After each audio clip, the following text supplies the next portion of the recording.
Ariana Miyamoto says in her native land of Japan, most people see her as a foreigner. My appearance isn't Asian, but I think I'm very much Japanese on the inside.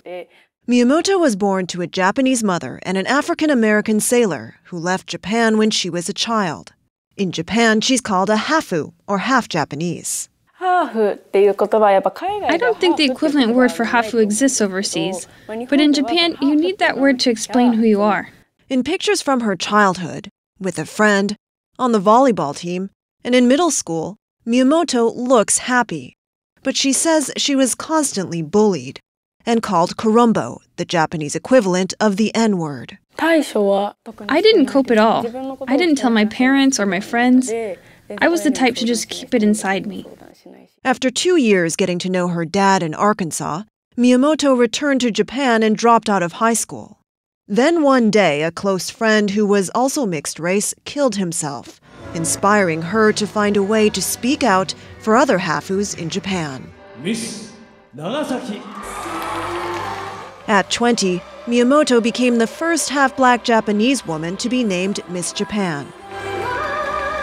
Many cheered, but some Japanese complained that she didn't deserve the title. I don't mean to discriminate, one post read, but I wonder how a hafu can represent Japan. Another person expressed surprise, tweeting, "I didn't know Miss Japan doesn't have to be pure Japanese. What a shock." What does it feel like when you hear from people that you're not Japanese enough?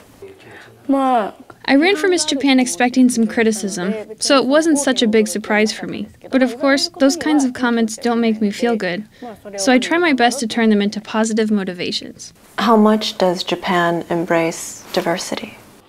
How should I put this? I think we have a long way to go. In Japan, immigration is restricted to a trickle, and fitting in is often preferred to sticking out. The general feeling here is that we as a nation have a lot of virtues and social cohesion because of homogeneity. The reality is, over the last 20 years, there's been a doubling of the percentage of the population that's foreigner. Japan's government says just over 3% of children born here every year have a foreign parent or parents. And in this crowded country, this minority is starting to stand out. Hafus are showing up on TV and in ads. We're in Shinjuku, the busiest train station in Tokyo. And when we look up, this is what we see, a Japanese-Italian model advertising for a Japanese department store. She's the face of a campaign, placing importance on Japanese traditions, and she's only half Japanese. Ian Herman is a hafu whose father is American. Teased as a kid, he turned to rap music. Now 16, he's just signed on with Sony Music in Japan. It's fine to be different, and as long as you have your own pride, then no one can stop you. Girls love the hafu, so there's nothing wrong with that. He says it's cool that Miss Japan is a hafu too, because she shows Japan can appreciate diversity. We're all the same people, and we just grew up in Japan, so why not be called Japanese? Miyamoto may be making the biggest strides for black hafus by challenging the widespread view here that lighter skin is more beautiful.